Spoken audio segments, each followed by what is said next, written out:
tenais à organiser un concours qui vous laisse la parole, qui vous laisse vous exprimer techniquement sur ce que vous avez à proposer et vous soutenir de cette façon-là. Donc je laisse la parole à Titon qui va enchaîner sur le concours. Merci Ursula. Bonjour à tous et bienvenue au challenge étudiant qui va être mon partenaire. Nous sommes ravis de vous accueillir aujourd'hui au salon du Bourget pour cette présentation du challenge. Donc ce concours, c'est l'initiative de la direction de transport spatial du CNES pour promouvoir justement des associations étudiantes européennes avec des projets innovants de transport spatial. Le challenge avait pour problématique, je suis juste un petit sommaire, mais bon, on va essayer de respecter les heures, à l'heure 45, on doit finir. Donc la problématique avait pour but de proposer un projet de fusée qui dépassait les 5 km d'altitude ou de présenter des technologies un peu avant-gardistes sur le transport spatial. Aujourd'hui, vous aurez l'opportunité de découvrir des projets de moteurs, de fusées et de véhicules orbitaux développés par des étudiants venus de différentes écoles, l'ISAE Super Héros, l'ISAE Sunica, IPSA et encore le PFL. Et l'un d'entre eux aura l'opportunité de repartir avec un contrat du CNES de 5 000 €. Donc rapidement, je vais essayer de vous présenter le jury, j'ai mes notes parce que je connais pas tout leur parcours. Donc on va avoir tout à gauche Ursula Niakou, Serran. Après avoir travaillé dans le domaine de la sûreté nucléaire des systèmes de dissuasion, Ursula arrive au CNES dans l'équipe de sûreté de fonctionnement. Elle a ensuite rejoint l'équipe de conformité où elle est en charge des aspects mission et systèmes de lancement pour Soyouz et Ariane. Elle deviendra chef de service en charge de la vérification et de la conformité à la loi spatiale des lanceurs, Ariane, Soyouz et Vega, puis sous-directrice adjointe de la préparation du futur en charge des activités R&T, dont les projets Prometheus, Themis, Callisto, Astre ou encore Perseus. Et elle est également en charge des services micro-mini-lanceurs qui assurent le suivi des lanceurs en développement des sociétés Maya Space, Latitude, Hyperspace et Sirius. À côté, on retrouve Christophe Bonhomme. Donc après avoir passé 6 ans dans l'industrie, Christophe Bonhomme a rejoint le CNES en 1999 dans le domaine de la propulsion. Il y a occupé différents postes, lui donnant l'opportunité de participer au développement et qualification des systèmes de propulsion d'Ariane 5 dans ses versions EK et ES ATV Galileo, et a beaucoup d'activités en R&T, de démonstrateurs comme Vulcain X, Volga, HX, Prometheus, Boreas, Callisto, ainsi que la qualification d'Ariane 6. Et depuis janvier 2022, il est à la tête de la sous-direction technique en charge des activités d'expertise technique sur les projets de transport spatial. Merci d'être là. On va revoir ensuite Rasika, qui n'est pas à la chaise mais qui arrive. Donc diplômé d'un doctorat de la Sorbonne Université en sciences mécaniques, il a été ingénieur linguisticien pendant 10 ans chez Airbus, Onera, puis Safran Aircraft Engines. Il a été responsable des programmes R&D de chez Safran Aircraft Engines pendant près de 5 ans. Il est aussi expert sectoriel aéronautique et spatial chez BPI France pendant plus de 3 ans et en charge de financement France 2030 pour ce secteur. Et depuis mars 2025, il est directeur de programme transport spatial à l'ONERA pour coordonner les activités de l'Office sur les lanceurs et de la mobilité orbitale.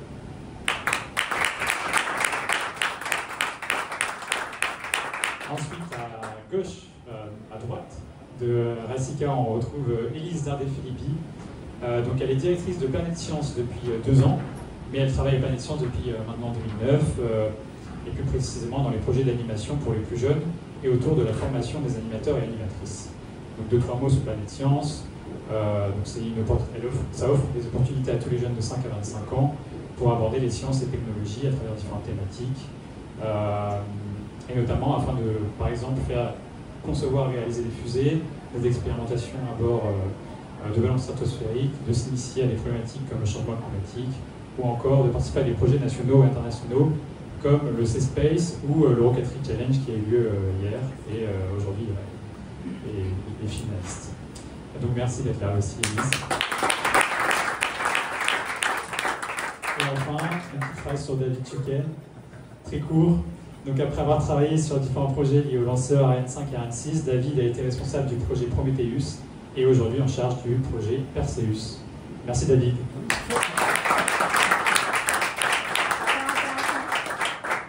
Et on peut avoir aussi en présence à côté de tout ce jury Jean-Marc Bahut, qui est directeur adjoint de la direction du transport spatial.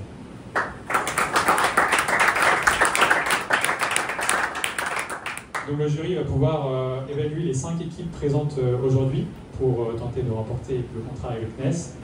Donc il y aura le projet Lunari, présenté par des étudiants de l'IPSA, le projet Sunsphere par des étudiants de l'ISAE Super-Héros, d'autres étudiants de l'ISAE Super-Héros avec le projet Ether. Ensuite on va voir ERT avec des étudiants qui sont venus de Suisse pour présenter leur projet. Et enfin, ce sera le VBSR avec des étudiants de l'ISAE Supéca. Merci à tous d'être venus et merci de votre attention. On va pouvoir commencer le challenge avec Lunari.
Alors, bonjour à toutes et à tous, mesdames et messieurs, chers membres du jury. Aujourd'hui, avec Inès Balin et Nils Lefebvre, nous allons vous présenter le projet Lunari. Alors, le projet Lunari est un projet franco-étudiant ayant pour but de réaliser une étude de concept autour d'un véhicule spatial permettant notamment d'effectuer un ravitaillement d'une future station spatiale lunaire comme la future Luna Gateway. Alors, pour le sommaire, nous commencerons donc par la présentation de l'historique du projet, avec notamment les points clés de celui-ci. Nous enchaînerons avec les trajectoires ainsi que la discussion du module propulsif et cargo du module Lunari. Nous finirons par une conclusion. Lunari est un projet qui a aujourd'hui presque 3 ans. Il a été créé en octobre 2020. Ça va ? Oui. Il a été créé en octobre 2022 par 5 étudiants de l'IPSA pour participer au concours du CNES Lance le futur. Il a été sélectionné parmi les 10 meilleurs et a donc été pitché au salon GBSF organisé par le CNES à Marseille. Nous avons également pu participer au concours TITEC de téléspatiaux et aujourd'hui nous sommes 18 étudiants dans ce projet. Lunari est composé de 2 modules qu'il faut voir comme un camion et sa remorque. Le module propulsif et le module cargo se dockent en orbite géostationnaire pour se rendre directement en orbite NRHO autour de la Lune où se trouvera la future station Lunar Gateway. Par rapport à la chaîne de responsabilité du projet Lunari, c'est notamment le lancement du module cargo depuis la Terre, ainsi que l'amarrage entre les 2 modules et le transfert orbital en direction de l'orbite NRHO qui sont à la charge de l'équipe Lunari. Enfin, la livraison et l'utilisation du module aux abords de la station Lunar Gateway seront à la responsabilité du client. A noter que dans un futur, nous souhaiterions réaliser une récupération de ce module cargo pour réaliser le transfert retour vers la Terre et ainsi potentiellement le réutiliser. Comme vous pouvez le voir, nous avons modélisé les trajectoires grâce à Python. Nous avons utilisé la méthode de Runge-Kutta-4 et nous avons inclus dans le code notamment une masse variable, un delta V qui a été réalisé grâce aux formules de Tsiolkovsky. Ainsi, nous avons obtenu une durée totale de poussée d'environ 90 jours. Concernant l'intégration sous la coiffe, nous avons choisi comme exemple d'utiliser le lanceur Ariane 6 version 4 Booster pour approfondir nos simulations. Il répond à notre critère principal qui est de pouvoir envoyer 2 modules propulsifs en un seul voyage. Ces rendus ont été faits et modélisés sur CATIA et vous pouvez voir que la marge de sécurité entre la coiffe et les modules propulsifs est respectée. Par rapport à la propulsion, donc le module propulsif sera équipé d'une propulsion hybride avec premièrement, principalement, une propulsion par ionisation d'oxygène et l'utilisation de PPS 1000 de l'entreprise Safran. En propulsion auxiliaire, nous utiliserons donc une propulsion par combustion de l'LP103S, un monoalcool récent développé par la NASA qui se distingue sur certains points de l'hydrazine, notamment via sa faible propulsion, sa faible toxicité également, mais également avec sa meilleure impulsion spécifique et meilleure densité énergétique.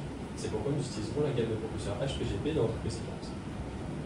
Par rapport à la partie énergétique du module propulsif, nous avons dimensionné le panneau solaire avec des cellules photovoltaïques de l'entreprise Azure Space. C'est pourquoi, nous pouvons pallier une consommation totale de 45,02 kWh. comme vous pouvez le voir ici, avec une première modélisation du branche de panneau solaire, vous avez un zoom sur l'agencement des cellules photovoltaïques sur celui-ci. L'animation au centre de cette diapositive vous permet de comprendre un peu mieux le déploiement et le repliement d'une branche de panneau solaire avec la surface totale, également une panneau solaire de 115,2 m². Le module cargo, quant à lui, sera équipé de 2 systèmes d'amarrage IBDM permettant d'être à la fois amarré à la station linéaire véhiculée d'un côté et de l'autre côté au module propulseur. Investir pour aller plus loin, c'est ce que nous vous demandons. Aujourd'hui, nous atteignons les limites théoriques du projet et avons besoin de vous pour réaliser notamment une maquette à échelle 1/10 qui nous permettrait de valider notre concept de déploiement de panneaux solaires. Cette maquette comportera un système embarqué qui nous permettra de faire cette partie mobile qui sera le bras de la structure des panneaux solaires. Ainsi, valider nos concepts nous permettra de franchir une étape clé. Faire connaître et expertiser notre projet nous permettra de pouvoir continuer de laisser grandir cette inspiration qui nous a guidés tout au long du projet et qui nous guidera tout au long de notre vie. Alors aujourd'hui, on répète, nous avons besoin de vous pour laisser grandir ce projet. Nous tenons à vous remercier grandement de nous avoir reçus et de nous avoir écoutés ici. C'est un immense plaisir pour nous d'être ici et c'est toujours très agréable d'être invité et de pouvoir présenter des projets comme ça. Merci beaucoup.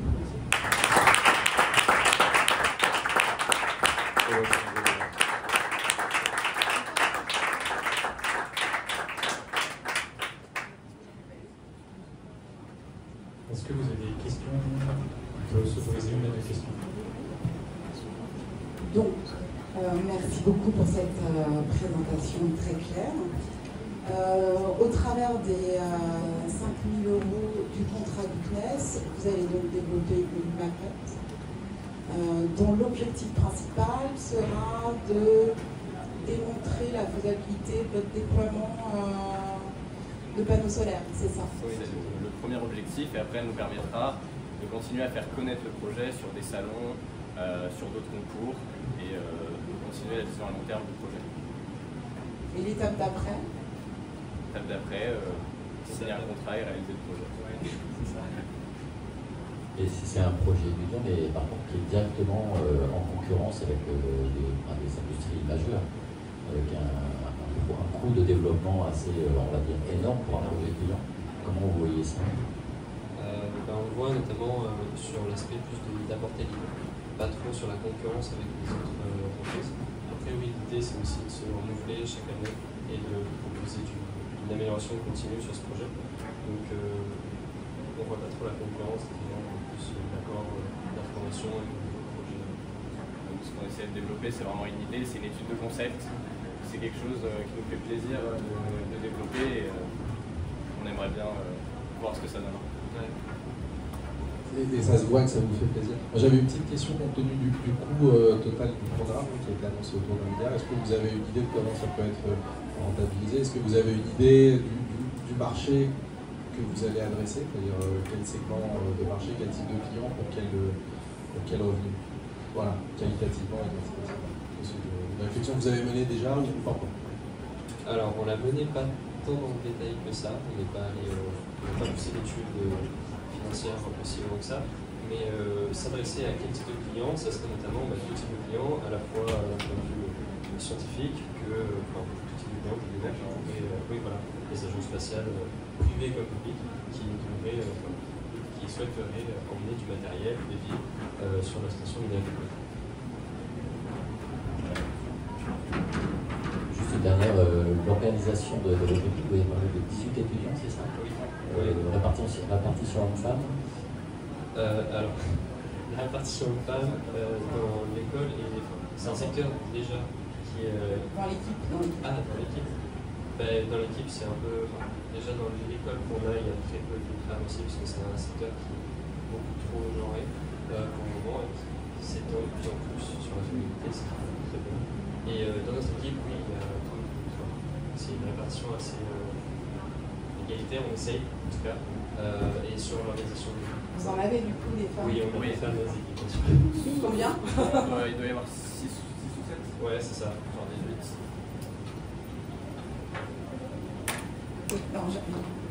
Vous avez approché des entreprises comme les Exploration Company, Space Cargo Limited, vous êtes entré dans cette démarche-là ou Pas pas? encore, parce qu'en fait, on souhaite commencer ici notre aventure sur la conception Jusqu'à présent, on est à 5% sur du théorique. Donc oui, on souhaite potentiellement démarcher plus d'entreprises dans le futur.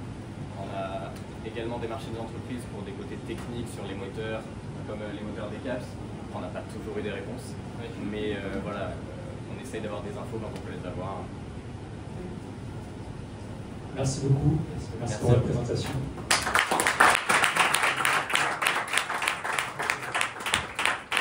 On va accueillir le projet SunSpeed.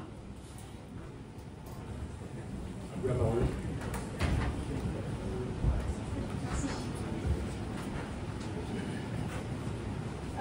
Bonjour à tous, je suis Léonie, je suis accompagnée aujourd'hui de Lynn pour vous présenter le projet SunSpear. Donc SunSpear, c'est un projet de conception, construction et lancement d'une fusée supersonique pour atteindre une altitude de 9 km.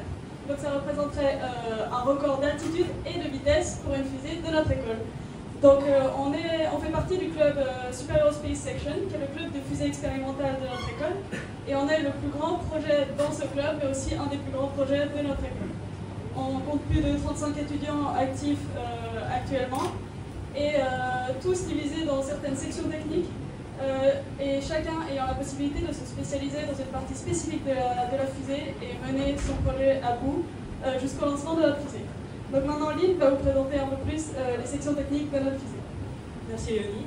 Donc notre équipe se compose de 7 sections techniques complémentaires d'une propulsion commerciale. Commençons d'abord par l'équipe système qui s'occupe de la définition des exigences techniques et assure aussi la cohérence globale du projet. Il s'occupe également de la charge utile en collaboration avec le club Tonosat, une autre équipe technique de notre université, qui développe des CANSAT qui emporteront même au sein de notre fusée des expériences scientifiques. Vient ensuite la structure qui s'occupe de la définition et la conception de la structure physique ainsi que de l'organisation interne et externe. Leurs principales difficultés sont la géométrie particulière de la coiffe, adaptée à un vol supersonique, les hautes températures rencontrées en vol, ainsi qu'une peau en carbone porteuse. La quatrième équipe de notre section est la dynamique des vols. Ils assurent la stabilité de notre fusée à travers la définition de la géométrie de parties clés comme la coiffe et les ailerons. Ils estiment également la trajectoire et l'apogée afin de définir nos besoins en poussée. Leurs principales difficultés sont le vol supersonique, bien évidemment, mais aussi l'estimation de la poussée et de la stabilité qui est difficile. La prochaine équipe est la récupération. Ils assureront l'atterrissage de notre fusée en toute sécurité à travers 2 parachutes par un système de déploiement en 2 événements. Leurs difficultés, le système de séparation, mais aussi le dysfonctionnement des parachutes par rapport au poids et à la taille de notre fusée. L'avant-dernière équipe est l'avionique. Il conçoit et développe un ordinateur de bord personnalisé ainsi qu'une communication fusée-sol en temps réel. Leur difficulté, concevoir et fabriquer cet ordinateur de bord personnalisé aux besoins de l'équipe, mais aussi une communication par fréquence radio. Finalement, le concept innovant de la fusée sont les aérofoils. Ils estimeront la position et la trajectoire afin de proposer un contrôle d'apogée. Cela sera fait par un système de déploiement de ces derniers via un algorithme d'asservissement. Leurs difficultés sont l'estimation d'altitude et de vitesse afin de définir le moment où nous quitterons la phase supersonique du vol. Donc évidemment, un projet de cette envergure, ça a un certain coût. On estime notre budget total à environ 12 600 €. On a déjà collecté plus de 80% des fonds totaux, ce qui représente environ 10 000 €. Donc les fonds supplémentaires que l'on gagnerait potentiellement avec le CNES, ça n'irait pas nulle part. Ça nous aiderait à développer une meilleure coiffe sur mesure pour notre fusée, pour améliorer tout ce qui est pour le vol supersonique et aérodynamique. Donc ici on peut voir la distribution des coûts. Donc on a les 3 sections principales qui coûtent le plus cher, c'est évidemment la structure, avec la peau en carbone, la formation de la coiffe, etc. On a aussi l'avionique, tout ce qui est électronique, les antennes, les ordinateurs de bord et les stations au sol sont très coûteuses. Et évidemment les frais de compétition pour amener notre fusée jusqu'au pas de lancement par exemple, ainsi que l'inscription aux compétitions est généralement assez coûteuse. Donc merci beaucoup pour nous avoir écoutés et j'espère que ça vous a motivé à nous aider à propulser notre idée.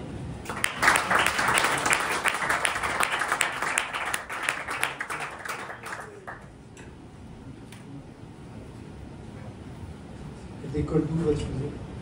Donc on a deux compétitions en tête, soit aux États-Unis, soit au Portugal. Notre seule limitation, c'est l'altitude de notre fusée. Il y a de moins en moins d'endroits qui autorisent à lancer des fusées à 9 km. Donc c'est les deux principales compétitions où on va essayer d'entrer en octobre et en mars prochain. Au niveau de la masse fusée, le diamètre de la fusée aujourd'hui, c'est quoi? Donc en ratio de masse, nous sommes sur une estimation maximale de la masse par rapport à l'apogée désirée à 12 kg. Donc on doit pouvoir faire passer la masse sèche de nos fusées sous les 12 kg, complémentaire à 13 kg de propulsion. Et on est sur une fusée actuellement de 112 mm de diamètre. Au niveau de la vitesse, vous essayez de faire un record de vitesse.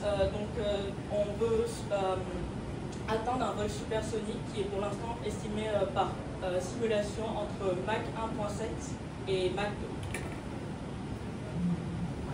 Alors, le caractère innovant, d'après ce que vous disiez, c'est l'algorithme là pour déployer les aérofreins.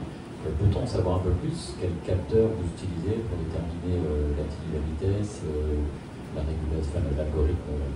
Donc, au centre de notre fusée, on emportera un altimètre ainsi qu'un capteur de pression. Cependant, le vol supersonique fait que les informations collectées par ces capteurs seront faussées et va être très difficile d'estimer notre sortie du vol supersonique pour permettre le déploiement. Nous emporterons également des IMU à partir desquels nous espérons pouvoir estimer l'état de la fusée par un filtre von Karman. Cependant, nous savons que cet algorithme résultera dans des erreurs grandes. Donc, notre troisième solution serait, grâce à nos simulations le jour J par rapport aux conditions de vol, estimer une période de temps après le décollage de la fusée à partir de laquelle nous serons sûrs d'être sortis de la phase supersonique pour permettre le déploiement des aérofreins sans causer des efforts énormes sur ceux-ci et la destruction complète de la fusée. Au niveau de la propulsion, parce que dans le dossier, il semble y avoir deux types de propulsion. Donc notre solution actuelle, c'est la production solide commerciale. Maintenant, c'est très difficile d'obtenir des moteurs actuellement à cause de toutes les guerres. C'est plutôt utilisé pour les missiles, malheureusement. Et du coup, une autre option serait de développer notre propre propulsion hybride. Justement, ça va quand même largement changer votre conception si vous passez sur de la propulsion hybride. Donc vous avez prévu deux chemins de développement pour pouvoir utiliser ces deux types de propulsion. Donc ça, c'est ma première question. J'en ai une autre. Est-ce que vous développez les moyens sols associés à votre fusée? C'est-à-dire, est-ce que vous prévoyez de développer une rampe de lancement ou est-ce que vous comptez sur une rampe de lancement disponible depuis le site que vous visez? Voilà. Troisième question. Donc oui, on prévoit de s'adapter. Donc notre solution actuelle, c'est vraiment le moteur à propulsion solide. Maintenant, si tout va mal et qu'il n'y a vraiment aucun moyen d'obtenir un moteur à propulsion solide, on aimerait dans tous les cas développer une équipe qui fait de la propulsion hybride. Maintenant, il y a le projet ETHER qui va être présenté après, donc on aimerait faire une collaboration avec eux, qui sont déjà en développement de propulsion hybride, pour pouvoir adapter à la fusée. Et oui, on utilisera la rampe de lancement des compétitions. Donc les compétitions auxquelles on aimerait participer ont des rampes de lancement déjà installées. Merci beaucoup. Merci pour cette présentation. Justement, on va passer au projet ETHER. C'est une bonne transition.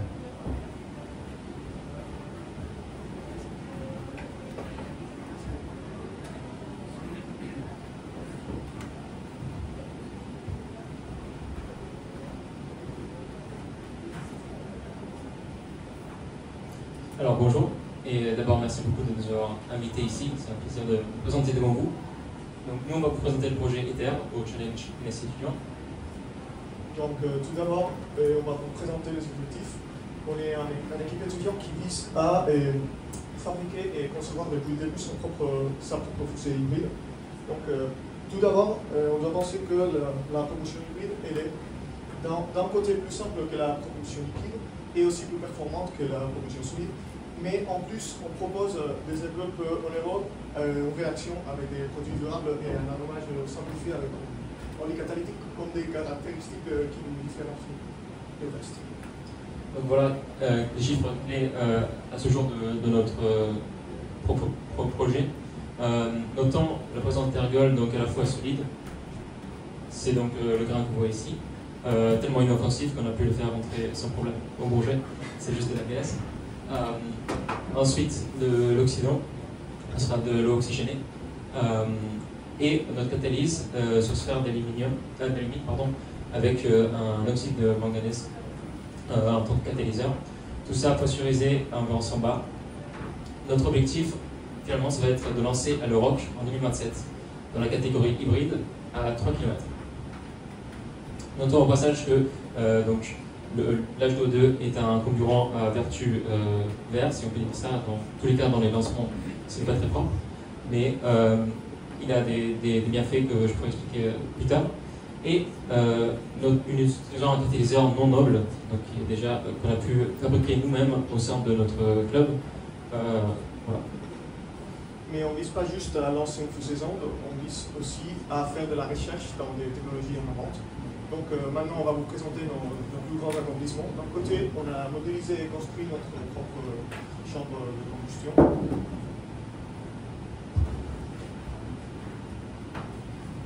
Donc, pour modéliser cette chambre de combustion, nous avons développé un solver de cette combustion hybride qui utilise le modèle de Markman pour calculer le taux de régression et donner les performances du moteur.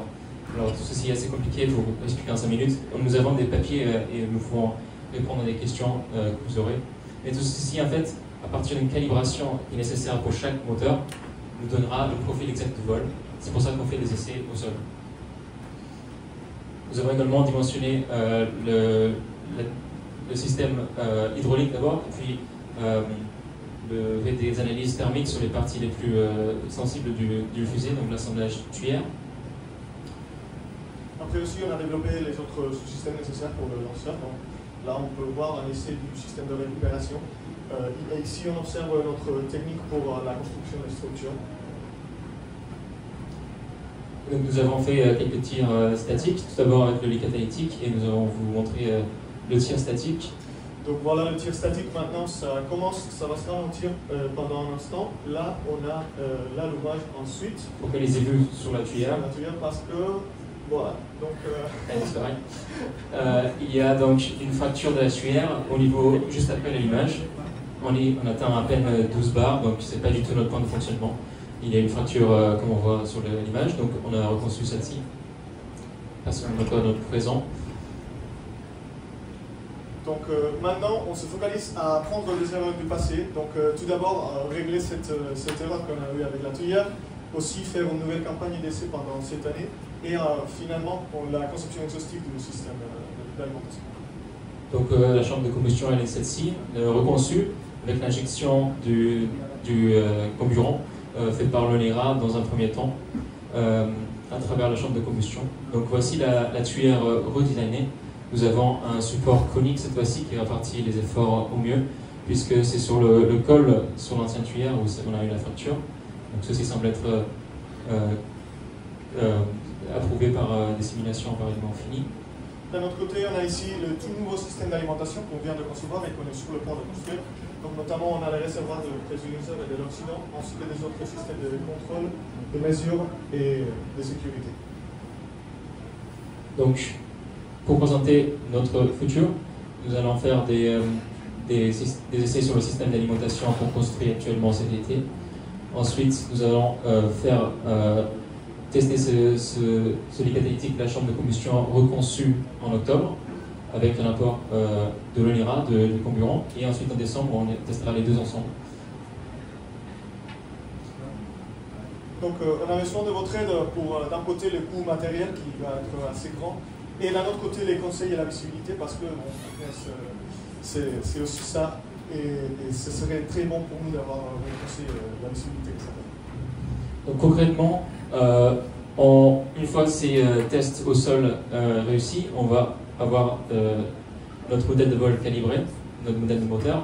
Donc nous allons reconcevoir le système, mais cette fois-ci en version vol. C'est pour cela que va être utilisé le budget CNES.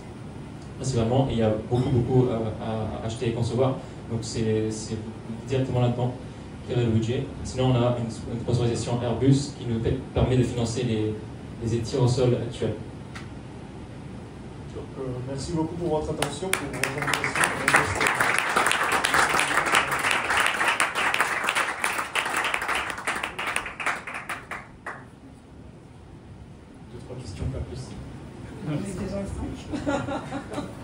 Merci beaucoup pour votre présentation. Et c'est un très beau projet. Alors j'ai plusieurs questions, je vais vous les poser. Et puis, donc la forme en étoile, est-ce que vous avez réalisé une étude sur la surface de combustion et comment vous avez réalisé cette étude? J'aimerais aussi voir le temps de combustion, je l'ai pas trouvé dans le dossier, je l'ai peut-être mal lu. Le matériau de la tuyère que vous avez utilisé et aussi les dimensions du moteur. Et ensuite, il y a un truc que je n'ai pas bien saisi dans votre dossier, c'est est-ce que vous nous proposez la conception du moteur ou d'un lanceur, parce que je vois qu'il y a des éléments sur le système de séparation. Bon, voilà. Alors, très rapidement, si je me souviens bien, le temps de combustion, ça va être entre 8, on vise 8 secondes. Et en fait, beaucoup va dépendre de la poussée qu'on atteint, de l'impulsion spécifique. En fait, tout va dépendre de nos tests qu'on fera au sol qui permettra de caractériser le moteur. On utilise du graphite pour la tuyère, donc très fragile. Ensuite, la dimension de la chambre de combustion, elle fait environ un peu moins d'un mètre, 60 cm de haut. On construit une fusée. Voilà. Le diamètre, c'est celui-ci. C'est vraiment une pièce qu'on va utiliser en octobre. La fusée en elle-même, oui, on développe la fusée. On a un papier là-dessus qui fait le dimensionnement. Après, on a fait plein d'hypothèses et plein de scénarios différents aussi, en fonction de la poussée, de la masse. C'est lié au projet d'avant? Alors, ça pourrait être intégré, mais pour l'instant, cette position est assez nouvelle, donc on vise le rock pour l'instant, et puis on verra si les deux projets vont se converger en fait. Par exemple, est-ce qu'il y a une compatibilité en diamètre? Non. Pour l'instant, non. Nous, on a 16 cm de diamètre.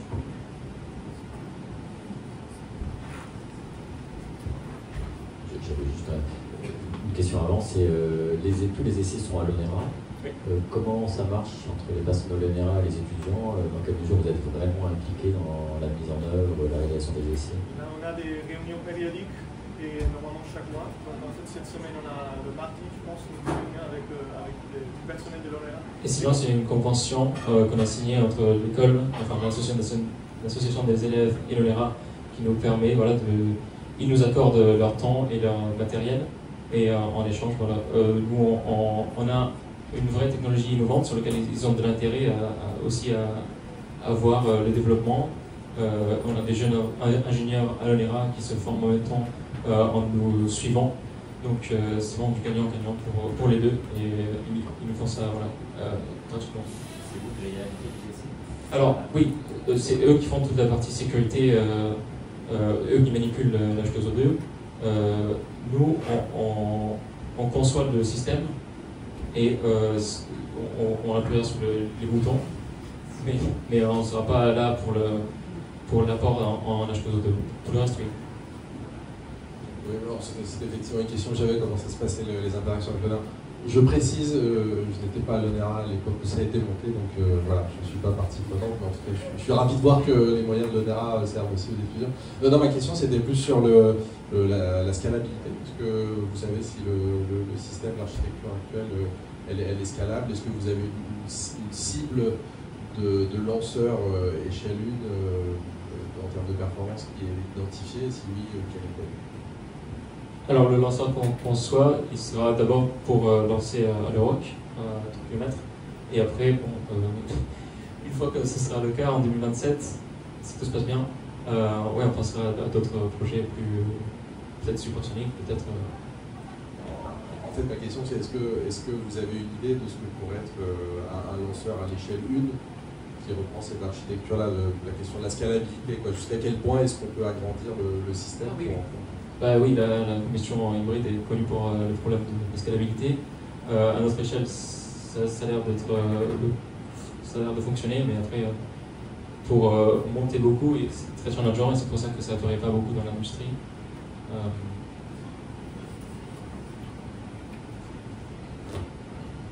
On ne va pas monter au-dessus d'un diamètre de 16 cm pour l'instant. Merci beaucoup, merci pour votre présentation.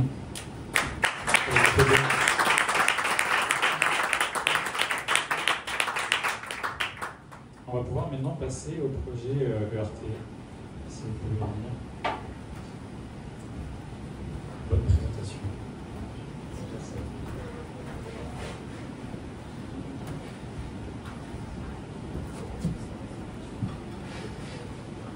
Donc, bonjour à tous, merci d'être là et puis merci de nous offrir cette opportunité pour venir présenter notre projet.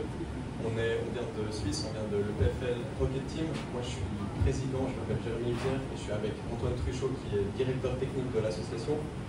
Donc l'EPFL Rocket Team, c'est une association de 240 étudiants actifs. Notre mission, c'est d'engager les étudiants dans des projets de technologie spatiale et on a un objectif assez ambitieux qui est celui d'atteindre l'espace d'ici 2030. Pour cet objectif-là, on a des objectifs intermédiaires. Le premier, c'est de lancer à 9 km cette année à Euroc en liquide, 30 km en 2027 et finalement en 2030, 100 km qui est la limite théorique de l'espace. La stratégie technique pour arriver à cet objectif, donc on a le projet Space Shot que l'on vient défendre aujourd'hui. On a besoin d'un lanceur qui est développé par le projet de compétition. On a aussi le projet Icarus qui développe du contrôle actif, qui pourrait potentiellement être utile pour le Space Shot. Et on a le projet Hyperion qui développe des technologies bi-liquide, donc qui développe deux moteurs, un moteur pour le projet Icarus et un moteur pour le projet de compétition. Finalement, on a un projet Space Race qui nous permet de former des étudiants en première année et ces étudiants ils viennent principalement de l'EPFL. Donc le projet Space Race, cette année on avait 80 étudiants qui ont participé au projet. On a organisé notre propre lancement. Le lancement a eu lieu il y a à peu près un mois. Ça a été une belle réussite. On avait 10 équipes, donc 10 fusées qui ont été lancées avec à une altitude de 600 mètres au maximum. Et on a quelques images sympas du lancement avec une caméra embarquée. Ensuite, on a le projet de compétition, donc c'est le projet le plus ambitieux de l'équipe. Ce projet, il a débuté en 2017, on a déjà participé à plusieurs compétitions internationales. On a notamment gagné Europe en 2021 et il y a 2 ans, on a lancé la première fusée bi-liquide suisse et cette année, on s'apprête à lancer la première fusée bi-liquide cryogénique et supersonique de Suisse. Donc on vise une apogée de 9 km, on a une fusée qui fait 5,30 m de long, donc 240 mm de diamètre et avec une poussée max de 7,5 kN. On est en phase finale de manufacturing, vous pouvez voir à gauche ici la structure interne et à droite le parachute qui a été cousu par nos équipes avec, à l'image de la Suisse. Ensuite on a le projet Icarus, donc le projet Icarus il vise à développer du contrôle actif et des algorithmes GNC. Donc on a le Hopper qui est la plateforme avec un moteur bi-liquide qui va être orienté et donc on va réguler le thrust. Et on a une version réduite du Hopper qui est le drone sur lequel on peut tester les algorithmes de GNC. Et finalement on a le projet Hyperion.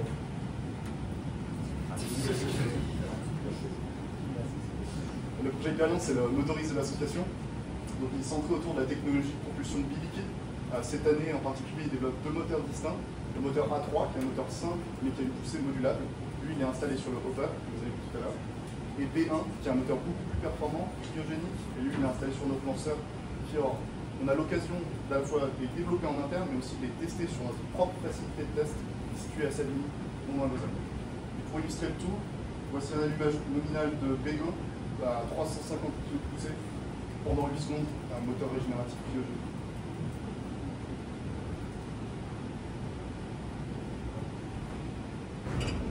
Pour ce qui concerne l'objectif long terme de l'association, celui qu'on vient défendre aujourd'hui, on a déjà commencé à identifier les principales technologies nécessaires pour ce challenge. La première étant un rail de lancement de grande envergure. Actuellement, le rail est prêt à la production. Et l'approche qu'on a prise, c'est des collaborations avec des partenaires européens, par exemple notre principe de tir en Suède à Islande. Et ce système nous permettrait à la fois de tirer nos fusées, mais aussi de les qualifier avec des allumages verticaux dans nos installations. Il est totalement modulaire et déployable à travers le monde, malgré sa grande taille à plus de 22 mètres de hauteur. Le lanceur, on reste sur la conception de très haut niveau et la conception de mission. L'approche qu'on a prise, c'est d'itérer les projets qu'on nous a précédemment présentés petit à petit chaque année avec des apogées de plus en plus hautes pour qu'ensuite ils se métamorphosent dans un lanceur capable d'atteindre celle-ci. Ce lanceur c'est capable d'atteindre plus de 100 km d'apogée avec une propulsion liquide développée en interne à l'orbite.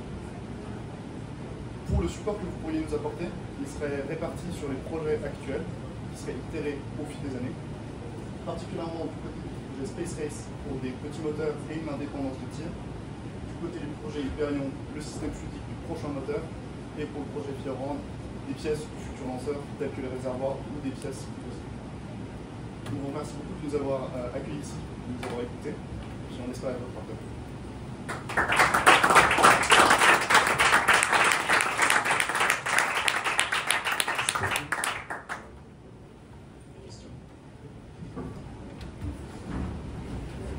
C'est example pour développer le moteur, c'est de 5 km. Combien de ça? Et est-ce que vous manipulez vous-même finalement, puisque vous manipulez le LOX et le panel qui sont de sécurité? Oui, donc on a eu l'occasion de le développer en 2023 pour la partie conception. Ensuite il est parti en impression 3D métal en 2024. Et depuis 2024 il suit tout un programme de qualification qui est géré de A à Z par l'équipe technique, y compris la partie sécurité et manipulation des ergols.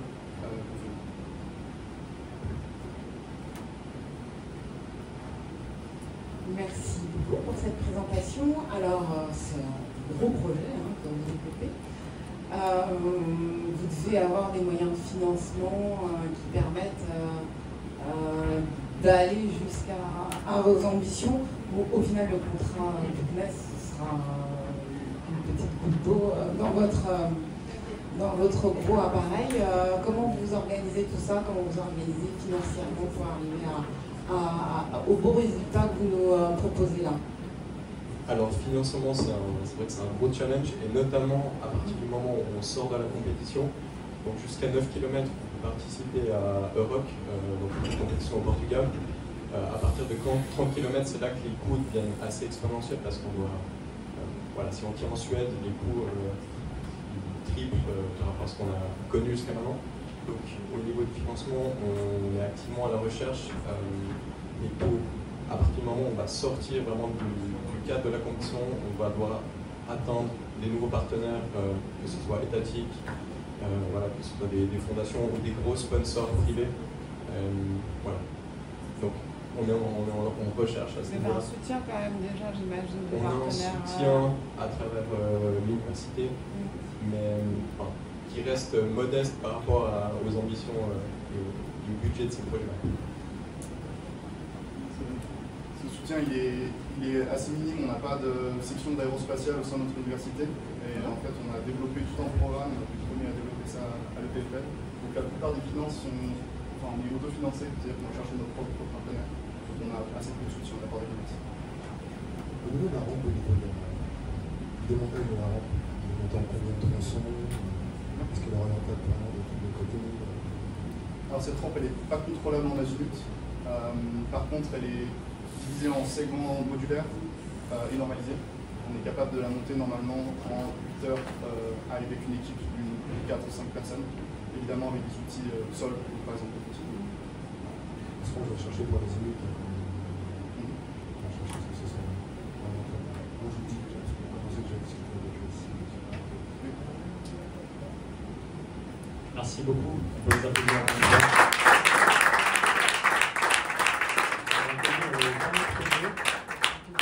Le Verilix Ultra Rocket. On peut les applaudir aussi pour les encourager.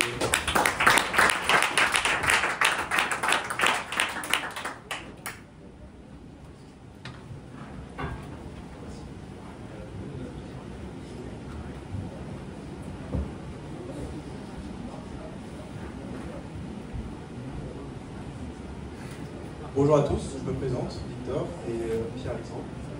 Aujourd'hui, les étudiants osent viser les confins de l'atmosphère, non pas avec des centaines de milliers d'euros, mais avec des solutions simples et une volonté sans faille, pour prouver qu'avec peu, on peut aller loin. Je vous présente Very Big Submeca Rocket, une autre réponse étudiante aux enjeux actuels du spatial. Ce projet répond à une problématique de nos étudiants passionnés de spatial, de s'intégrer dans le secteur du spatial professionnellement.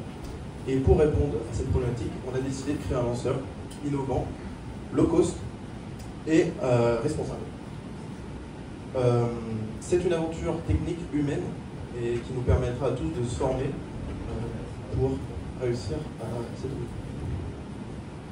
À l'origine, on était simplement une équipe, un petit groupe d'étudiants passionnés. Et on s'est lancé un projet fou, on n'y connaissait absolument rien à la propulsion spatiale, on a tout appris. Et cette énergie a été transmise à d'autres étudiants. Et au fil des années, ce sont des dizaines d'étudiants qui ont rejoint le projet, séduits par son ambition, sa rigueur, et à l'idée qu'eux aussi peuvent faire partie de ce projet. Donc c'est une aventure collective où chacun transmet et partage son savoir-faire. Pour être président de la mission, il y aura plusieurs étapes à réaliser. Donc d'abord un remplissage de la fusée qui se fera à distance pour des raisons de sécurité. Ensuite un allumage puis un arrêt du moteur au bout de 30 secondes de poussée. Et enfin le déploiement des deux parachutes, un parachute supersonique puis un parachute subsonique pour permettre la récupération. Alors concrètement, comment on envoie une fusée à 40 km avec les moyens d'une petite école d'ingénieurs? On a commencé par les bases, dimensionner la mission, calculer la poussée, le temps d'allumage, les masses nécessaires. Ici, on voit le fonctionnement de notre moteur, donc c'est assez simple et, comme solution, et très fiable, donc adapté parfaitement à nos moyens. Il y a un ergol, un gaz neutre qui vient pressurer nos deux ergols, de l'éthanol et du LOX, qui viennent dans un moteur. On voit la SAO juste là. Donc c'est un moteur sans canaux de réfrigération, le plus simple possible avec des injecteurs en soi. Très simple et peu cher à fabriquer.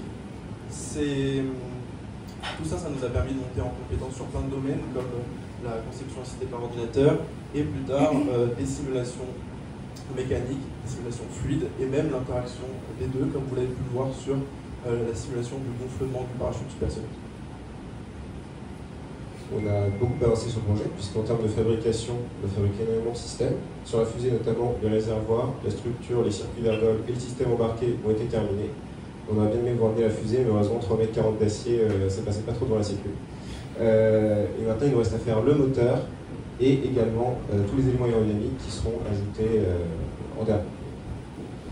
On a également développé notre propre banc d'essai, avec notre système de remplissage dessus. Donc il est composé d'une structure qui est représentée ici sur les images, qui sert juste de bord d'essai en fait, sur lequel on met la fusée. Et il y a également ce système de remplissage monté sur chariot, dans lequel on a déjà fabriqué toute l'électronique, la structure, les circuits d'ergol côté éthanol.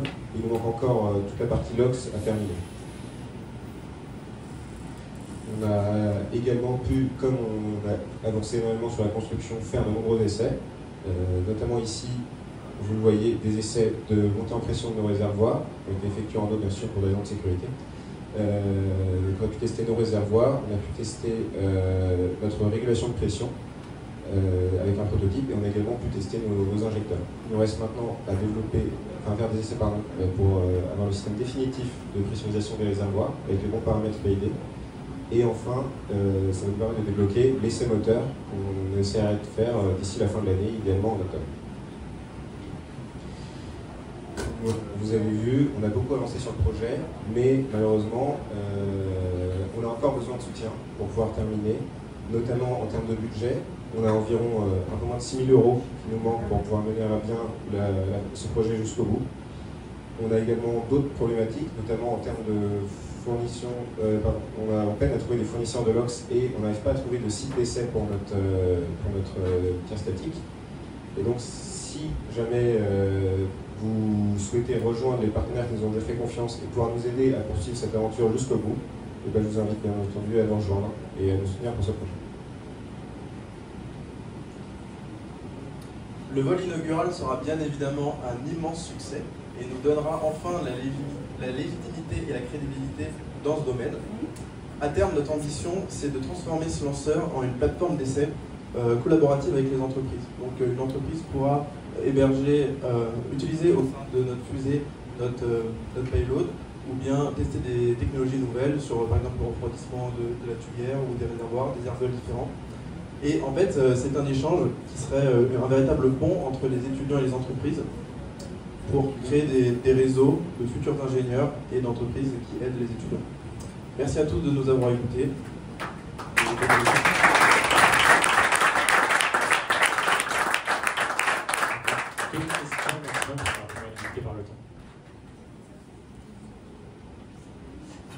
Vous fabriquez tout en interne à l'école?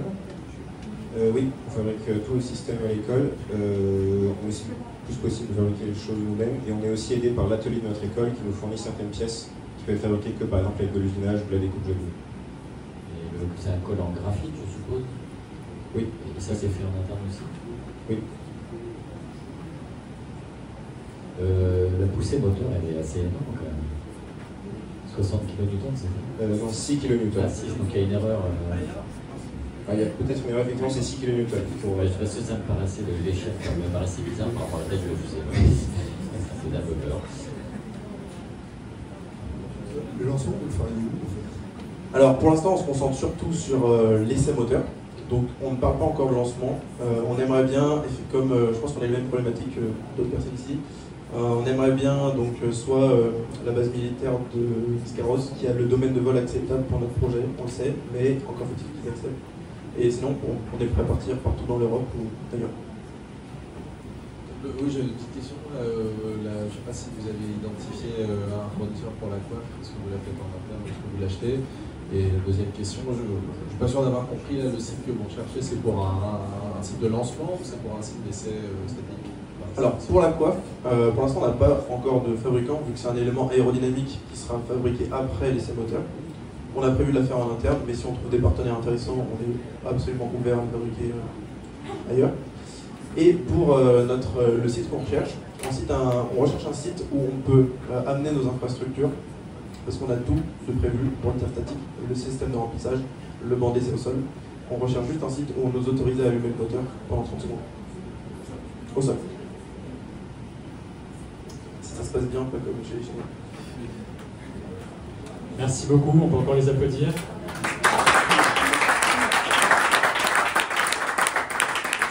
On va prendre 5 minutes très rapides pour délibérer et on revient vers vous dans 5 minutes avec les résultats.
Complet, peut-être pas.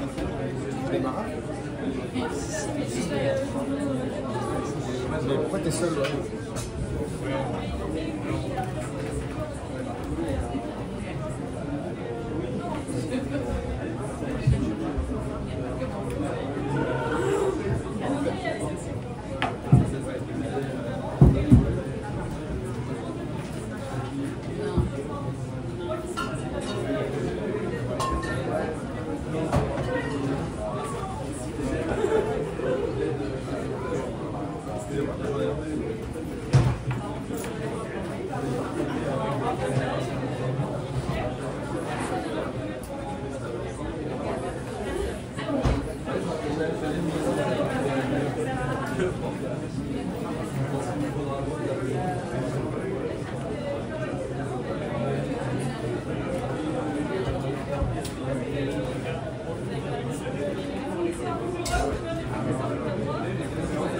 On va pouvoir annoncer le vainqueur. Et on a fait un classement total. On va savoir que le jury avait déjà regardé votre dossier en amont. Donc c'était heureusement parce que c'était rapide. Merci en tout cas à tous pour votre présentation. C'est très enrichissant. C'est toujours très sympa de voir des étudiants ambitieux et enthousiastes pour parler du spatial. Et que vous ayez des projets comme ça, c'est des bonnes choses pour vous pour la suite de votre carrière. Je vais maintenant laisser la place à Ursula qui va annoncer ce classement. Alors un petit mot, déjà félicitations pour la qualité de vos dossiers, des dossiers reçus.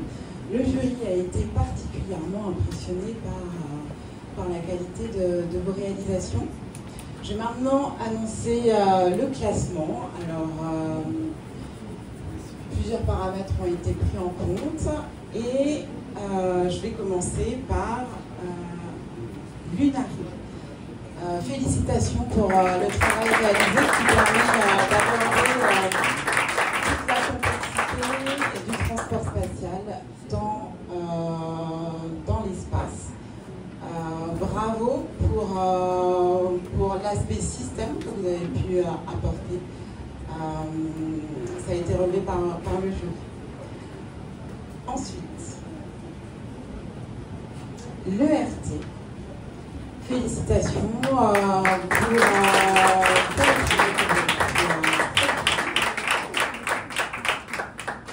qui est un travail qui est déjà bien avancé et qui montre déjà des résultats. Ensuite, Sunspire. Félicitations. Je vais maintenant passer au vainqueur.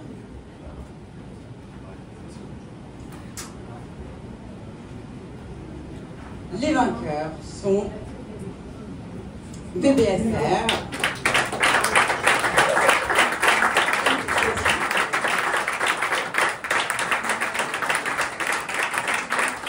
le jury a particulièrement apprécié les réalisations qui ont été faites en interne sur un temps court et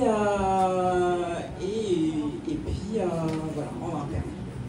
Bravo à tous. Vous pouvez venir.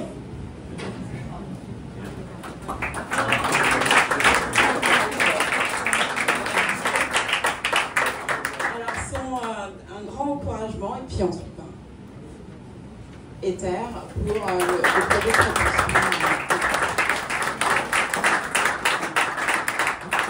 J'invite maintenant tous les participants à venir pour prendre une photo.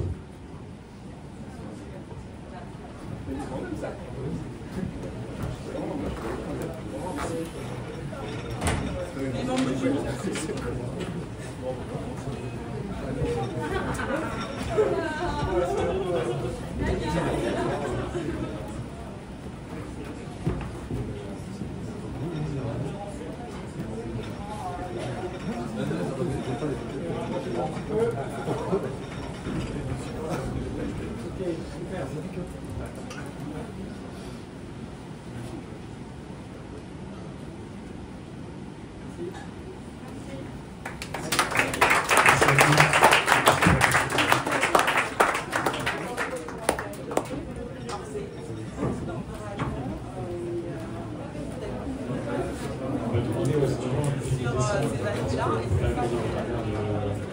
À cet étage.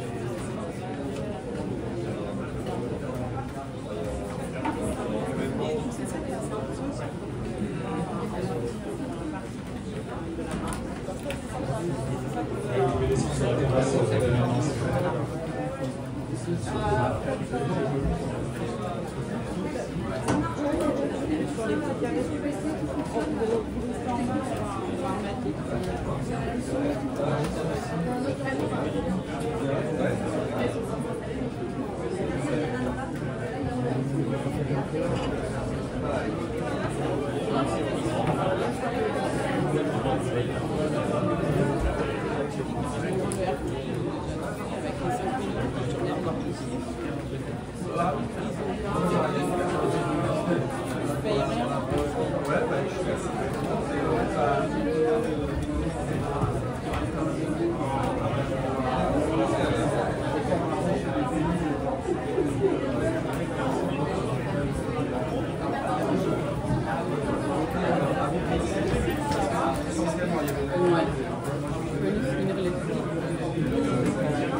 C'est vrai, en fait, elle est pas partie.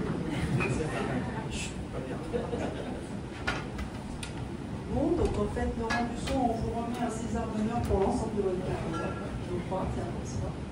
On est très fiers de travailler avec le Centre spatial universitaire de Montpellier, de vous accompagner aux côtés de la Fondation Valmet toutes ces années. Robusta 3, c'était votre premier 3U, avant c'était les 1U. Et vous avez embarqué, en plus d'une mission qui fait de la télécommunication entre les bateaux de France et qui renvoie avec les données sur les perturbations des signaux GNSS, qui sont des informations de plus importantes pour la météo. Les météorologues disent que maintenant, ce qu'ils utilisent le plus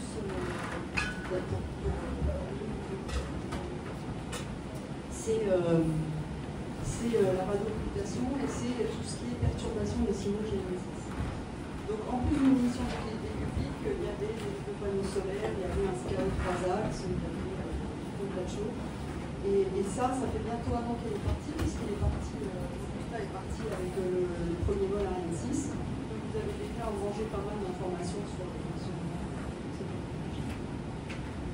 Donc je vais vous remettre à titre de prix pour l'ensemble des travaux du CSUM, cette belle maquette de Robusta 3A. Et voilà, je suis contente de vous accueillir tous ici. Ce 5e jour de ça.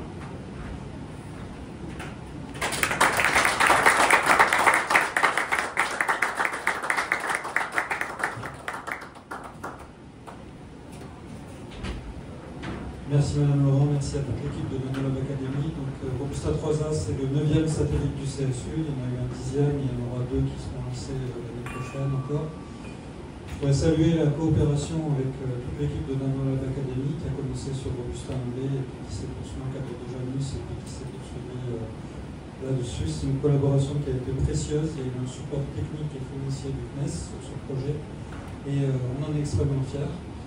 Je vais vous donner des petites nouvelles du satellite. On a validé les liens pour les liens télécom, on a validé SKO. On est parti en vrille, on l'a récupéré avec les conseils des équipes du CNES aussi. Ils nous ont expliqué un peu comment faire. Maintenant, on le pilote très facilement. Ça n'a pas été facile au début. Petit retour d'expérience pour tout le monde. Les opérations, c'est pas simple. C'est un métier en soi et il faut vraiment y penser. On le sous-estime, tout ce qui est boursole et les opérations, on le sous-estime dans les plannings. Et voilà. On a maintenant la capacité